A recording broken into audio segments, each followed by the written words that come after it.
And we are live with the HESN Football Podcast. We're going live for the very first time. And I don't know why I've got sound there, but... The House Edge Sports Network welcomes you to the following presentation. Okay, welcome everybody to the HESN Football Podcast. If you're watching live, welcome. And we've got a special guest here today. Gawain Harding, the president of the Gatineau Vikings, is here. The House Edge Sports Network. And we're bear with us because we're going live, so it might be a little bit of a technical issues here and there, but we'll get through it. Awesome. Welcome, guys. Thank you very much for having me. No problem at all. So Kyle usually sets us up with kind of the power rankings to start. Yep. Yeah, we'll get started with the Tyke 6-on-6 aside, as always. This week, teams seem to be finding their identity. The Wolverines beat the Mustangs 32-12, Generals beat the Riders 52-25, and the Warriors beat the Lions 42-37. Now, Generals are coming up to the tough part of their schedule. They're ranked number 2 right now, but they travel to the number 3 Bell Warriors this Sunday and then host the number 1 ranked Carleton Wolverines on Saturday. At that age, do you guys think the players are looking at those as tougher games, or do you think they're just looking to get out and play ball again? Gowan? Well, I'll be honest. I think most of those kids just want to play football. Yep. I don't think they're thinking playoffs. I don't think they're doing anything like that. As you guys know, I'm sort of the discipline guy this year. And it's interesting that at the lower levels, we're seeing a lot more problems with coaches, teeing off on referees, doing that kind of stuff. So I think people have to refocus and realize these kids are young. I mean, most of these teams are 7, 8-year-olds, right. Some 9-year-olds. So I think people have to take a real step back and realize that, you may lose a game at Tyke or Mosquito, and you may think about it for a month and rue some of your decisions. But those kids, as soon as you put a hot dog into them, they're happy. They're going back to mom and dad, and they've enjoyed the game. Yep. Right. So there's no real reason to get uptight and stressed out about this at Tyke or Mosquito. And just like everybody, we need reminding of that. That's right. If we don't hear that every so often, it's easy to kind of get into that mode of your coach, and you forget that these guys are 7, 8, and 9, and it's just football, right? It's to them. It's they're going out with their friends and they're having fun. Yep. And I tell all my coaches at Mosquito and Tyke, if you can get 36 kids to come back next year, you've done your job. Because we want to keep these kids playing football, and them seeing the adults teeing off on referees or teeing off with each other, it doesn't look good. No. And you want to be that role model too, right? So have fun, be competitive. Everyone wants to win. Yep. But at the end of the day, before you blast off on someone, think about it. Think about the kids and just what and they're that exactly. Think about the fun that they're having out there, and don't want to tarnish that image. And if someone's refereeing a game, they're part of the community too. Yep. They want this to succeed. Yeah, and that's the human element. I mean, yeah. You look at even professional referees, and they make mistakes. They make mistakes for sure. But, no, I've watched a couple of the Tyke 10-on-10 games, and they've been super competitive, and everything I've heard about the 6-on-6 is amazing. People are loving it. So do you really think that this 6-on-6 model and potentially like a 9-on-9 is the way forward to get football in areas of the city that traditionally you don't have? I'm a big believer in it, because if you can get 10-on-10 or 12-on-12, let's say at Bantam, awesome. That's where we should be trying to head. But in the meantime, football across Canada is taking a hit. We're down about 15% right across the board. We have to be looking at ways to innovate. So I'd rather see, a 4-team 9v9 league at Bantam than having 4 parts of town that have no football. Right. Because the reality is when you fold a program, very few of those kids will go an hour, 45 minutes to play football. Right. So the 6-on-6, I'm so happy for the clubs that are running it. And those kids are playing both ways, and they're engaged. And they're going to go away this winter and talk to their friends. Yeah, yeah. So hopefully that's going to build up something that if you had no team, you're done. Yeah. Yep. So, anyway. All right, jumping up to the Tyke 10v10, we got the Cumberland Panthers holding on to their top spot with a big 52-34 win over the Nepean Eagles. The Wildcats beat the Giants 27-12, and some people might ask why the Canada Knights jumped up to number 2, even though the Wildcats won and should have held on to their number 2 spot. Well, the Knights, they played 2 games this week, and they won both games. They beat Nepean 24-6, and they beat the Raiders 43-19. Now, as a player and coach, or even a parent, what goes through your mind when you play 3 games in 9 days? Oh, I can tell you it's tough. Yep. It's tough, and to win 2 games in 4 or 5 days is an accomplishment. Yep. Definitely, and that's a pretty competitive tight division. I've seen some of the games, and to play those 2 teams and come out with 2 wins is pretty cool. Yep. Jesse, what do you think as a coach trying to plan for such a short turnaround between a Wednesday game and a Saturday game? Well, I think the main thing is to keep things light. Maybe save the amount of energy that you'll need for that second game, and keep the practice maybe a little bit shorter. Maybe refocus on some of the fundamentals again. Go over tackling and go over just some of the bread and butter plays. At the end of the day, the kids at that age are good to go. They can go all day, right? So yep. I don't think it's a huge issue, but something to talk about for sure. Yep. All right, moving on to the Mosquito rankings. Gawain, this one might affect you a bit. Unfortunately, your Vikings got upset. Heartbreaker. 24-22 to the Canada Knights. Yeah. They dropped from 1 to 6 this week. Yeah, that's a big drop. Yep. Well, we'll live with it. Yeah. We'll come back. I'm sure there's people in the Vikings community who aren't too happy to see that. But no, but it's motivation, yep, right? Exactly. And we were up 22-2, and all credit to the Knights. They stormed back. And if you look at the history of those 2 teams, I think we lost to them in the B Cup final last year. We've had unbelievably close games. And I was at that game, and I was on the sidelines, and I was so proud of the fact that was such a great game, and the coaches were so calm and cool, well coached on both sides. And at the end of the day, it was just handshaking and hugs, and we'll get you next time. Perfect. That's what you want to see. You want to see that in any sports level. I mean, that's right. I think just that whole football brings out the best in people, because we all want to win. It's hard to take it easy when you're a coach or a player on the football field. It's an aggressive sport, so it brings that element, and nature out of you. But at the end of the day, when the whistle blows and the game's done, no matter what the score is, you should line up, shake hands, and that's the best part about it. Coaches getting to know each other and not holding grudges. Yeah. At the end of the day, we want to give the kids the best experience possible, and moving back to your point, sportsmanship has to be started at the top with the coaches, because that's where the kids are learning this. Yep. And it doesn't matter where you live in this city; we're all part of the same football tribe, and we all go to practice 2-3 times a week, and we all want to accomplish the same things. Yep. But we're not dealing with different people here. We are the same type of person, right? So why get mad at someone? Yeah. So now looking at some other scores in that division, West Carleton claims the top spot with a 30-0 shutout over the Rideau Red Blacks, and Orleans climbs into the top 5 with a 40-12 win over the Raiders. Now Orleans, they had a homecoming this weekend, and it was a great success. The Mayor Jim Watson, Deputy Mayor Bob Monnett, and the Orleans MP Andrew Leslie all showed up, and special shout out to Chili Johnson for throwing a great weekend. Yeah, Chili, man, doing a good job over there with bringing out some of those political names, and it's good photo ops, and it's great to see Stephen Blay has always been very involved with the Orleans Bengals.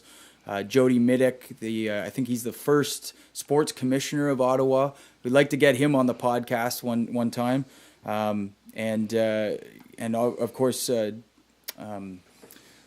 Tim Tierney, who's been around. I've seen him at the Giants facility quite a bit, and of course we had his wife Jenny on last episode, so who's our youth coordinator at HESN, and it's great to see other people not necessarily directly involved in football coming around to the games, and hopefully that's a trend that continues. Yep.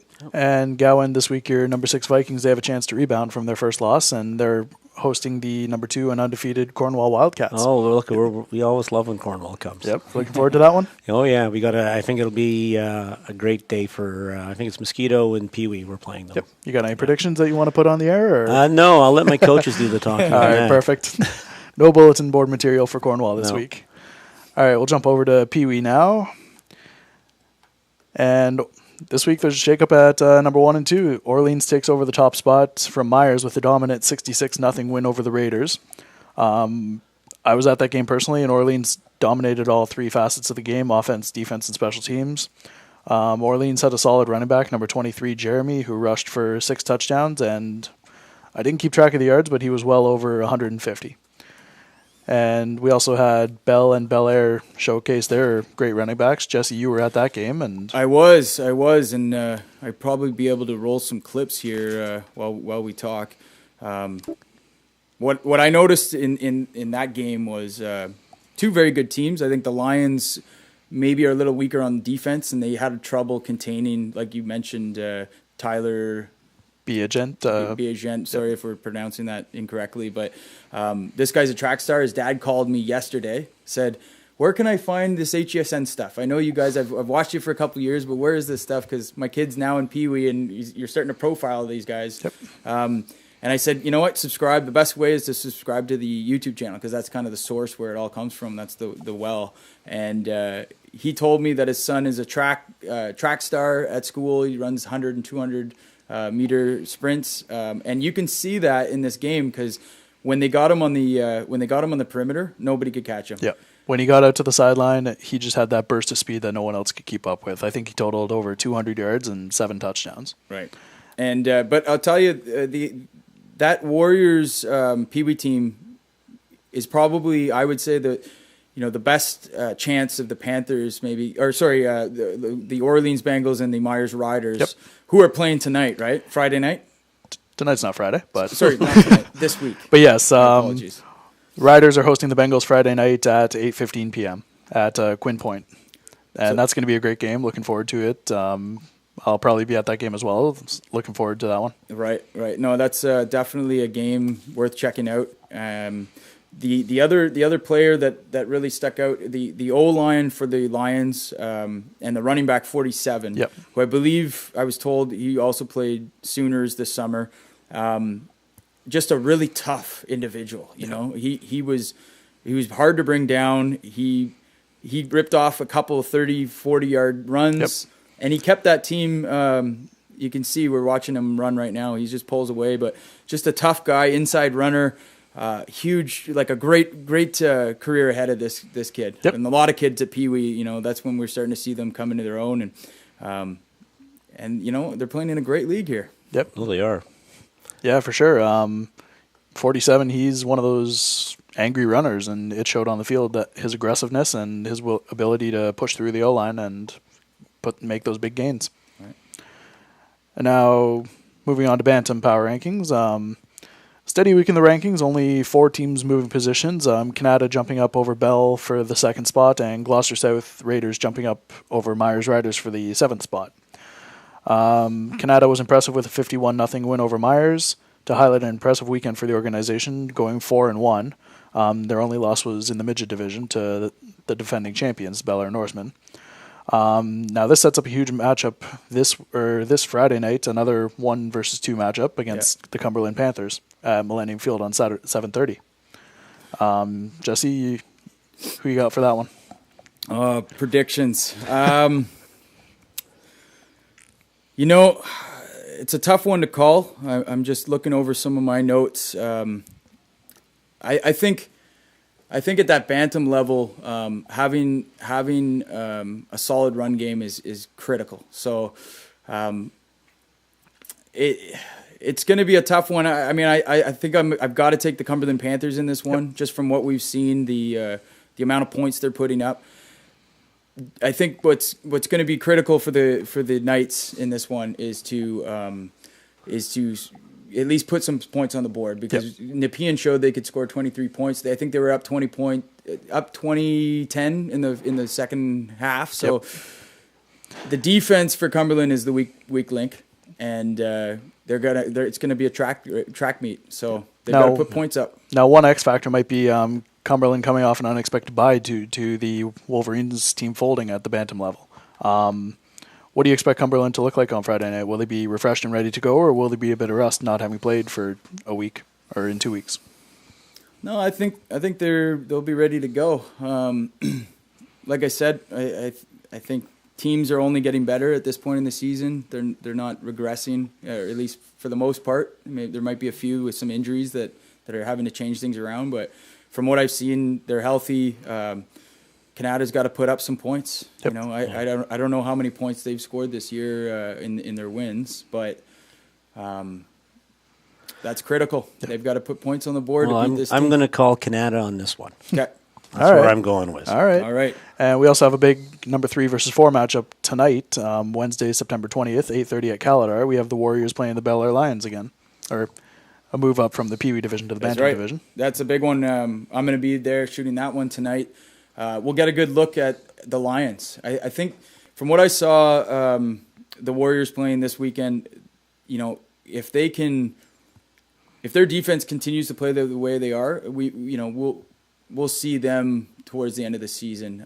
The Lions, on the other hand, we need to see if they're for real. Are they a contender, and can they hold the Warriors, at bay? Hold them in check. Yep. Well, we'll see how that goes, and that's, like I said, that's tonight at 8:30. And now on to the big boys, the midget power rankings. This week we had the Norsemen run wild over Canada 50-6 to hold on to the top spot. The Riders move to a 2-1 record with a 23-0 win over the Bengals. And unfortunately, the Bengals still haven't scored this season. They've come close, but every time they seem to get near the end zone, there's an untimely penalty or a turnover to keep them out of the end zone. And we also saw the Giants beat the Eagles 19-7 on a late pick 6 by Kiki Massador to seal the victory.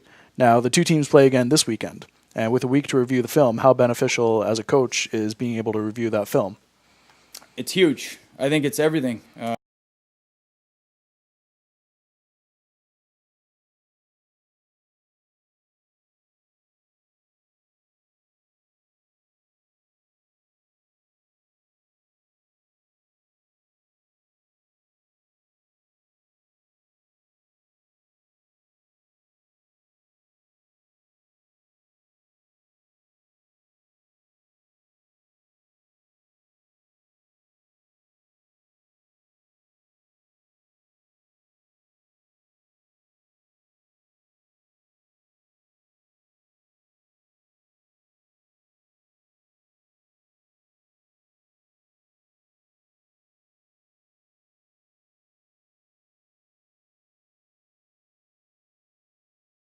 They've got about 4 or 5 more in the pipe in the next 2-3 years. Yep. And, they start off with us. They play OVFL. They play for, we didn't used to have a Bantam team. They'd play for Myers or whoever. And this, I don't really look at it as those kids are Viking kids. I look at them as a community. So, this midget league, people don't talk, people like to dump on Bantam and midget in the CAF. And the reality is this, for all the naysayers out there with the age change, we're up 70 kids at Bantam and at midget. So we actually have an increase at those 2 levels. So we're doing something right. And I think you're going to see with these Montreal games that I'll talk about later is that these kids are going to get more exposure playing with us. Well, back to the film, your question. It's huge because we've put in place huddle for every single team. Every single game is filmed professionally. We have a crew of videographers that do this for a living and young guys that are coming into the system too that show an interest in media production, and we're finding opportunities for them. Like nobody else is doing this sort of stuff. So coaches have within 24 hours the game on huddle, and it's automatically distributed to every team. So every team has every single other team's game. Now it comes in, there are no excuses. So I would say with this rematch between the Eagles and Giants, really what we're watching is coaching. What are the adjustments they're making? If they come out and they can't, specifically for the Eagles, I think they're a great team, but offensively they've got to find a better way to get things done. They don't have a true quarterback. I know that he's kind of been moved there. He's wearing number 28, which is an atypical number for a quarterback. You've just got to, I think, keep things simple for him. If you're trying to run too complex of a scheme when he's not really used to playing that position, that's going to hurt them, and that's ultimately going to keep them from going very far. So they're going to have to find an answer on offense. The Giants, on the other hand, they've shown glimpses of greatness, and they're going to need that level of greatness when they play the Norsemen. Yep. They lost in week 1 to them, and week 1's week 1, right? Like you can't put too much stock on week 1 because players are still coming to the team, and a lot of times they haven't had a whole lot of practice. So. And what did the president of the Giants say to you after the Week 1 loss? He said, we'll be back. Mention it every week on the podcast. He says this team is going to be dangerous down the line. Now, having said that, high school is starting right now. Right. So, that brings up maybe a point that I can. You're a good guy to have on the podcast for this because you're head of disciplinary actions for NCAFA. But my point is, teams like the Giants, teams like the Bengals, every team for that matter, the exception of the West, we've seen 2 high schools fold in the last week. So there is definitely less competition and high schools drawing players away from the NCAFA League in the West. But in the East, this is an issue, and especially it's relevant for the Giants. Are we going to see some of these kids walk over to a high school, and are they going to be a part of this Giants team that ultimately has a chance to, challenge the Norsemen and prevent them from going on a three-peat as champions in the midget league? Well, the reality is I know that high school is starting up, and we have a one-team policy in the CAFA. And we've had lots of talks about this. How do you enforce something like this? And we're going to govern ourselves. We're going to show leadership in this issue. We're going to take the Football Canada rule, the OFA recommendation and rule, and we're going to run with it. We're going to insist that our kids play with one team. Because, we truly believe that this is the most safe, secure thing. Because here's the deal. I want to see all those kids at midget not burnt out. I want to see them attempting to play for CIS teams and trying to make rosters. There's no need to play 35 games in a season to get there. Right. You can do your spring and do your fall, and that's enough football. So we've all agreed that, say for a player, if I'm playing for, we'll use the Giants, I played 3 games, and then all of a sudden I want to go play for St. Matt's or whoever. Soon as I identify myself, or soon as it's found out that I'm playing on a high school team, you're automatically off in the CAFA roster. And you know what? Period. That's not punitive. No. What that is a league looking out for the kids' safety. Correct. The Football Canada has put that rule in place and asked everyone to follow that because it's in the best interest of the kids. So I think it's great that NCAFA is taking that stance, and we're going to see how it shakes out in reality because the matter of fact is that there are kids intending to go play high school in the East, and they're going to have to quit on their NCAFA club if they want to do that because they're going to be suspended. That's right. And everything that I've learned from football is about committing and having the discipline and the perseverance to stick with it. So I think that would look very poorly on players that decide to go that road. Well, let's be honest. If you're a university coach and you're talking to a team or you're talking about a player, and they have a tendency to leave teams mid-season, yep, it doesn't look that great. And for me, if you start something, you should finish it. Right. And that coaches just aren't looking for guys who have quick 40 times. They're looking for character. And I think this is a big moment for a lot of these kids. They're going to be, what kind of character do you have? You've committed to a club team. You spent the whole months of, let's say, maybe July, August. You've played 3 or 4 games, and now you're just going to dump them. Right. So for me, it's really not fair to do that to your teammates. But everyone's got to make choices, and we're saying, yeah, you can make that choice. It's a free country, but unfortunately, in our league, we don't want kids playing for 2 teams. More importantly is if we let you play for 2 teams, someone's not we have to let it for everyone. And realistically, I don't know the numbers, but I would say maybe there's 12 kids that want to do both. Yeah. Maybe 15 in the midget league. Sorry, you don't run the roost. We have a bunch of rules in place for a specific reason, which is to make our league the best, most secure league we can have. And we don't want kids getting hurt. Yep. Right. Because they're overused. Yep. How do you do 6 practices in a week? Right. You know what? You're only going to be so good as a team doing it that way. You're only going to be so good as a player doing it that way. And we've seen it.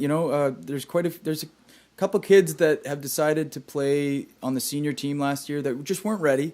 Right. They were convinced that was the right thing for them. And I'll name it one kid, a very promising Pee-wee player, Nathan Cashmere, and he separated his shoulder. And I personally think that's a direct result of him playing where he shouldn't have played. He should have been playing within the NCAFA age rule Division. Yeah. age division. It's the way we have set it up as NCAFA is for a reason. It makes sense. It's according to Football Canada code. Yeah. And I think that a lot of these, I'm going to say it, I think a lot of high school coaches that are approaching kids to come play for them at this point should get their heads checked, because it's not in the best interest of the kids.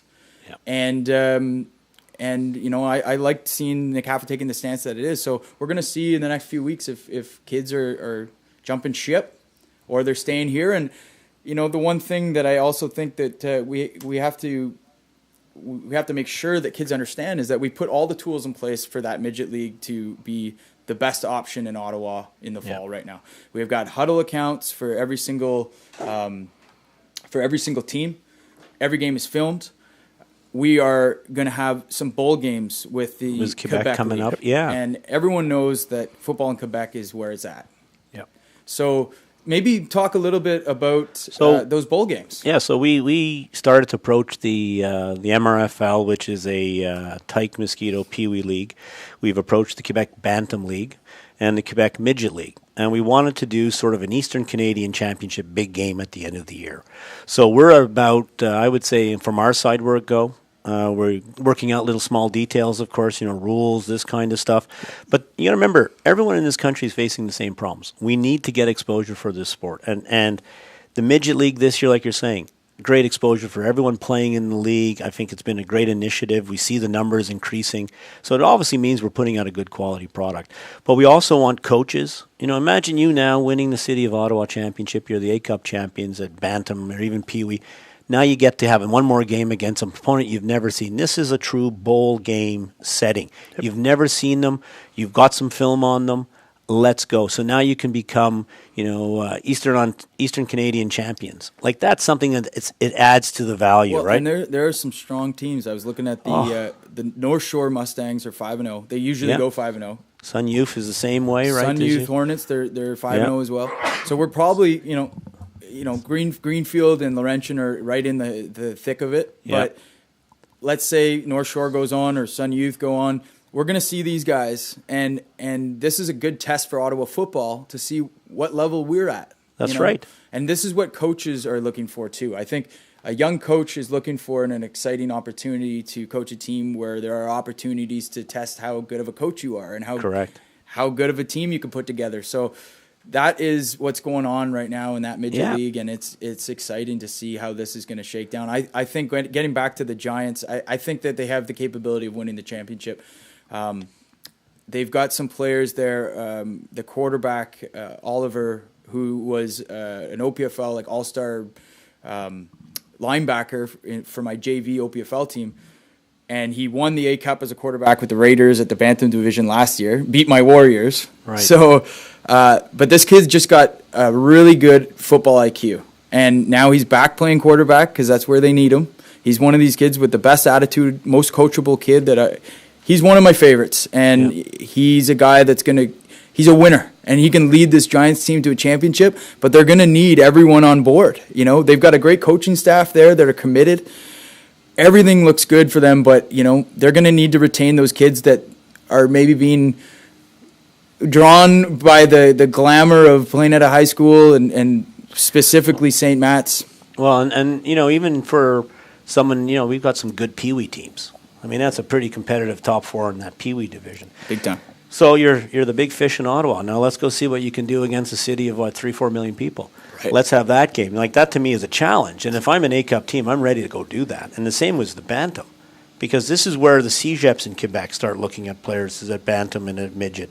And we have universities starting to look at kids at that age. So these two communities, these two really great football communities, Ottawa and what's happening in civil football in Montreal, coming together, this can only help. Yeah. And like I said, we're facing the same battles as high schools. So this is one more thing to get kids pumped up about it and to draw attention, because I'm sure, if we can have a bunch of games in Ottawa, hopefully the Orleans Bengals are hosting it, and we'll have it at Millennium, and we can go, we'll get some CGOH may show up.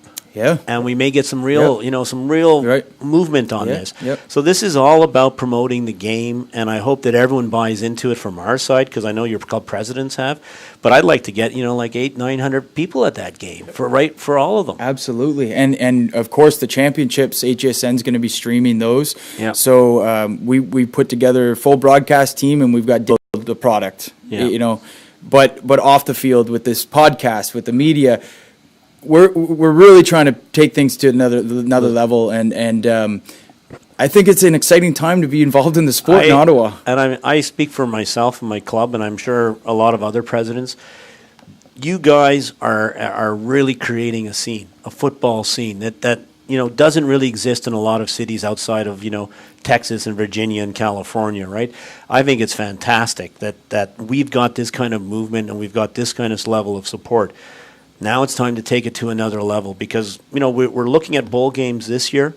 Maybe next year we get at Bantam and Midget some interlocking schedules, like an NCAA kind of thing, where I love it. You still have to win your city championship. That's the focus. But hey, once you've done that, let's be the big boys on the block. Yep, let's right? win a couple of games against whoever it is, Yep, right? Exactly. Because we have such talent in this city. Right. Such good coaching all over. Yep. Why not showcase that on a bigger stage? That's right. Yep. No, I think it's great, and the amount of schools in Quebec that now can access the Ottawa players That's a little right. bit easier. Yeah. This is a good thing for the sport, heading in a great direction, and couple other little things I want to mention while we're on the podcast. There's a player that played on my Warriors team at Bantam last year, Zachary Statham Solier. Sorry if I'm pronouncing that incorrectly again, but he's battling a diagnosis of leukemia right now, and he's at CHEO. I think the Red Blacks were in last week to visit him, and I just wanted to take the time to say that we're thinking about you, and as a football community, we're here for you, Zach, and stay positive. It's not an easy thing to go through, I'm sure, but best thing you can do is stay positive and get through it. So just wanted to give you a nod because you're, the game's the game, but life is life, and we're all here for you. Yeah, indeed. And there's a fundraiser going on for Zach on GoFundMe. We'll post that link on our social media channels for everyone to visit. I'm looking at the page right now. They've already surpassed their $2,000 goal. They've got $2,500 so far, and just keeping it up. I think there's also an event. I don't have the details in front of me, but I believe in Canada they're hosting an event at the Royal Oak Forum. So if you're connected to any football program and you're in the West and you want to go to that, I'm sure they would appreciate it. And we're pulling for you, Zach. Yep, for sure. Is there anything else you guys want to kind of chat about before? I just want to talk about what I talked about at the Tykes, because it's pretty important, because as you know, I'm the discipline guy. Right. And I get a lot of reports.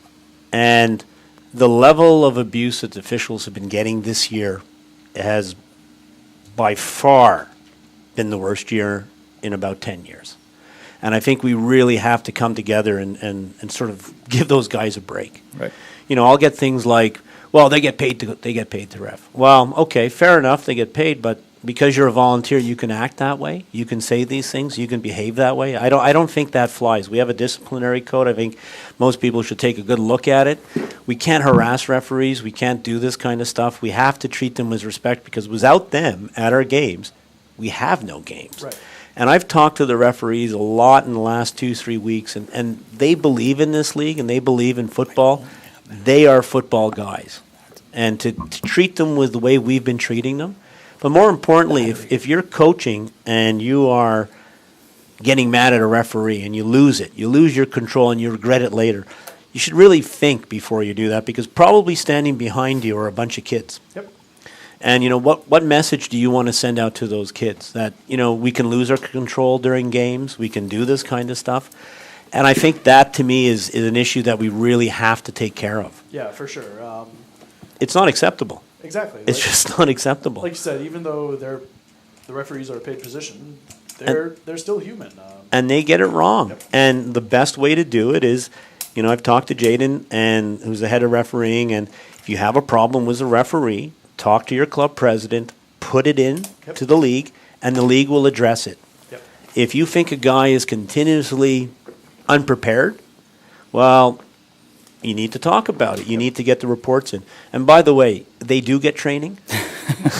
Well, I saw the list. They do get courses. They know their stuff.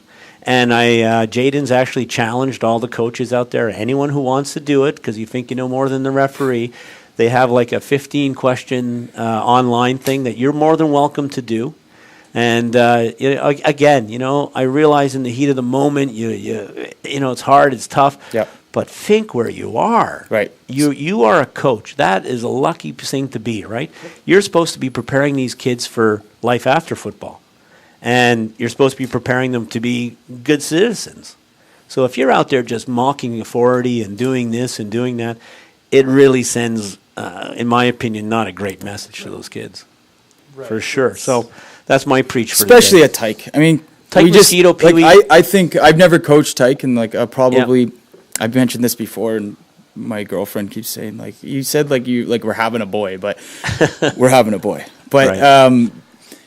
I probably will coach at that age group when, I eventually will coach that age group. Yeah. And I think you have to go in to a season as a coach at that level with really, really being mindful of where you are and the age of the kids. And if winning is kind of what it's about, you shouldn't be there. It's about developing the player. And even at the older ages, I feel like if you've got a team, the exciting part for me of coaching is taking a team that with the players that you have and making them better. And that's really, as youth community coaches for any sport, the goal is to take a player and make them better. It doesn't matter if he ends up an all-star or a university player. Did you make an impact on that kid's life, and did you make him better? And some kids are more gifted than others. That's just the way it is. But no, and if you're there just to get a trophy at the end of the season, we're a developmental league. We're supposed to be developing players for the next level. So if all you're interested in doing is having that big one stud running back and giving him the ball 400 times in a game, knock yourselves out. But you're going to lose players along the way. You need to develop everyone, and you need to do it in an idea that the player is more important than the trophy. Right. Now, speaking of that, in Quebec, they have this, you have to pass. One of your plays in your series. They play a lot of 4-down football, and you have to pass within those 3 downs. So do you like that? Oh, I love it. I think it's great because now you're developing a whole bunch of other positions, right? You're developing a receiver, you're developing a slot, you're developing corners and all this kind of stuff. It also I would think poses challenges, or not challenges, but opportunities where you're kind of guessing which down that they're gonna pass on, and you can take gambles, Well, and here's another thing. We've seen a few blowouts, right? And I'm not going to tell anyone how to coach or but when you're up by 30 points at halftime, there's different strategies that you can get different people in. And with our teams, if it does happen and we are up by 30 points, I ask the coaches to say, can we do a time clock drill where you tell your team that you need to work, we need to get 8 minutes off this clock before we score because we don't want the other team's offense. Because if we do play someone, God forbid, like the Arlene Bengals at Pee Wee, I don't want their offense on the field. Yeah. Right? I want their offense on the bench. Situational. I want to slow the clock down, and I want to take 15 plays to put that in the end zone. So let's have my running back hit a linebacker, get wrapped, go down, and the kid understands that he's eating 35 a minute off the clock instead of him bouncing off the outside. So there are ways we can control games that keeps everyone integrated into the game. So is this maybe something that you would recommend NCAFA look at the younger ages to say, make sure that we're developing a passing game and they're understanding? I'll be honest, I don't think this should be something that NCAFA should look at. I think if you're a coach and you've got 2 quarterbacks, and you play one quarterback at Pee Wee or Mosquito 95% of the time, you go into a playoff game and he gets hurt 4 minutes into the game, and now you expect an 11-year-old or a 10-year-old to carry your offense when he's had 7 reps all season? That, to me, is bad planning. Right. There's no one to blame but you on that one. You can't expect little Timmy to do it. Right. Same with running back, same with this. So when you're up, that's the time. that's the time. You have the game in hand. Everyone gets it. You're a better team. Let's develop the players. And I'm not even talking about the other team. I'm talking about your own kids. Mm-hmm. Because, in the Vikings, we've had some pretty good quarterbacks come through. We had one year, we have Dimitri Morin, who was the starter, and we have Phil Chaponce, who's now in CEGEP. And they were 1-2, and Phil had to sit on the bench behind Dimitri for 3 cycles. But we made sure that if we were playing a team that was, let's say, 0-8, He could go. he was the starter. Right. And Dimitri came off the bench to change the game. Right. So I'm challenging coaches now to do 2 things, is maybe challenge yourself by not putting your A team out at the beginning. Why wait till you're up 64 points? Give that kid the starting role all week. Right. Anyway, this, I have It's a conversations. good point. I It's a have good conversations like this with our Vikings all the time, Right. because, like I said, I don't remember any of the A Cups we lost, but I can see where our kids are today, Yeah. and that to me is pretty important. Well, it's all Anyway, there's my preach. It's all coming down. I mean, the football season goes pretty quick. Yeah. And we're heading into October already. Yeah, that's hard to believe. I mean, Yeah. time's just flying by. So maybe for some of those teams that are kind of on the lower end of the rankings, take that into consideration. Keep working. Yeah. Yeah, keep working, and it, like I said, the league this year I think is competitive all over, and I really see that NCAFA is in a good situation moving forward. These games in Montreal are going to be a lot of fun, and we just got to keep The support growing. for it at the meetings have been overwhelming. Overwhelming. Like everyone wants this to happen. Yeah. We're really fortunate that the Vikings, you've had this relationship with Football Yeah. Quebec, and now finally it's coming to fruition. I remember talking to you about this several years ago. Yeah. 7 years ago or something, and we're, like you said, it's an exciting time to be involved. Yeah. Any coach that maybe has had some issues with NCAFA, it's easy to throw stones, right?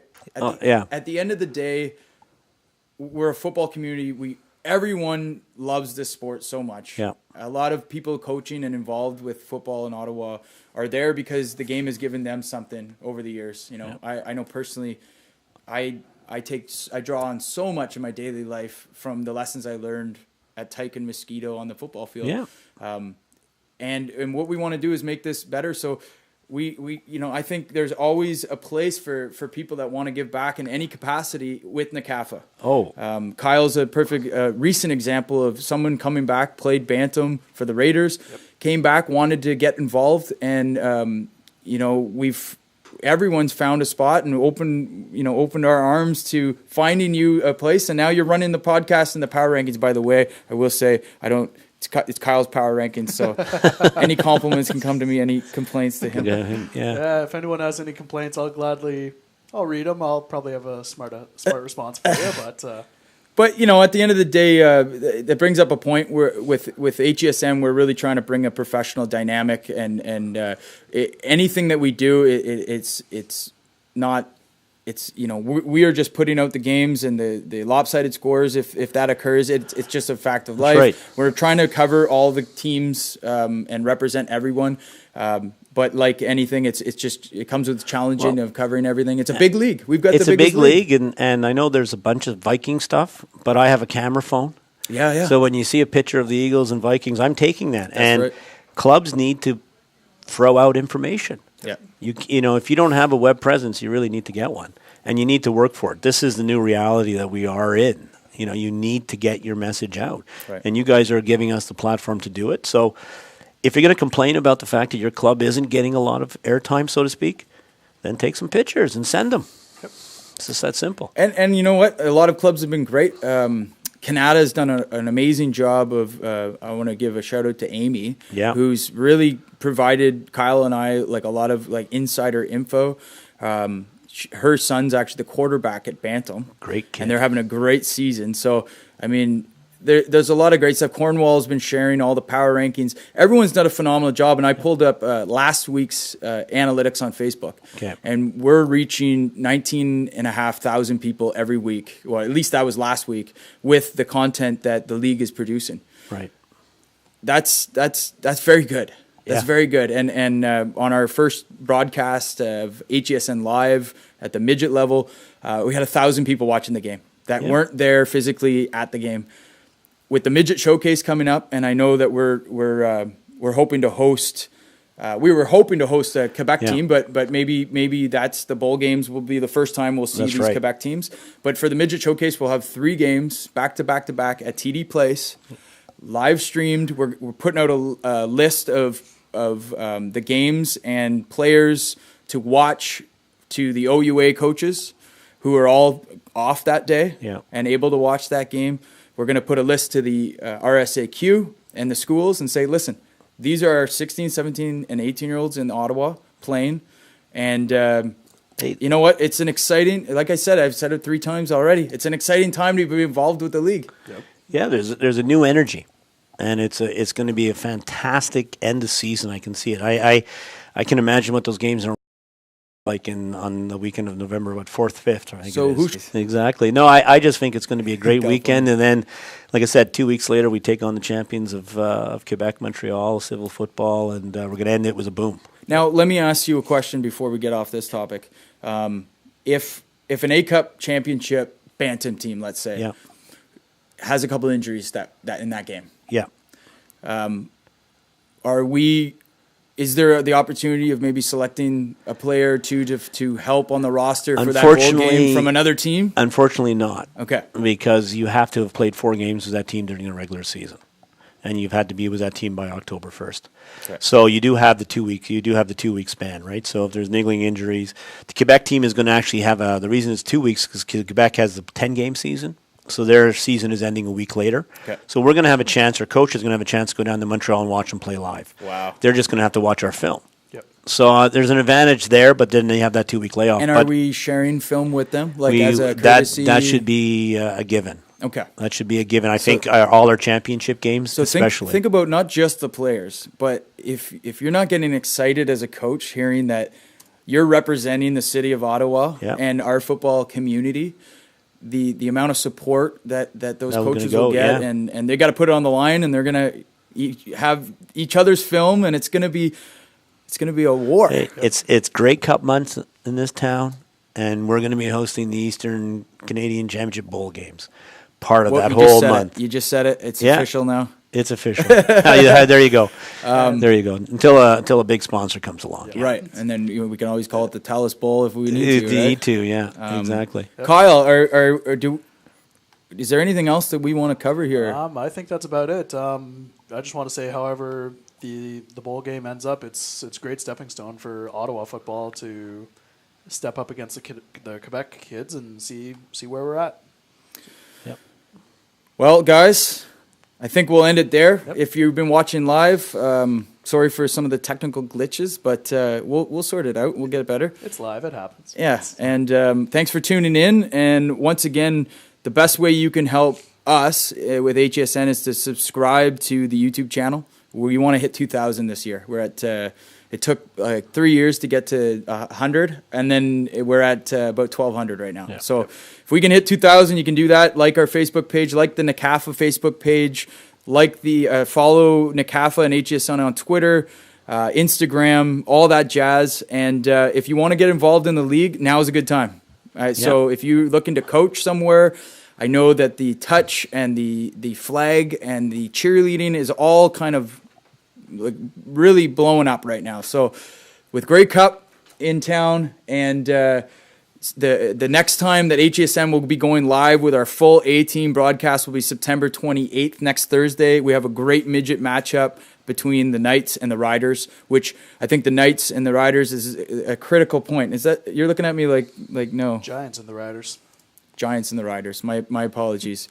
It's hard to keep all this stuff together, But we've got a great HESN live one. That's Thursday night, and that will be starting I think a bit early. It's a 6:00 start. Yeah, 6:15 kickoff, I believe, or 6:30 kickoff. So this is what that Thursday looks like. You get home from work, you maybe start cooking dinner, and you've got a midget game to watch before the NFL starts. And until next Wednesday. Yep. I'm your host, Jesse Card, and producing today. Steve's at the cottage. We'll let him get away with that.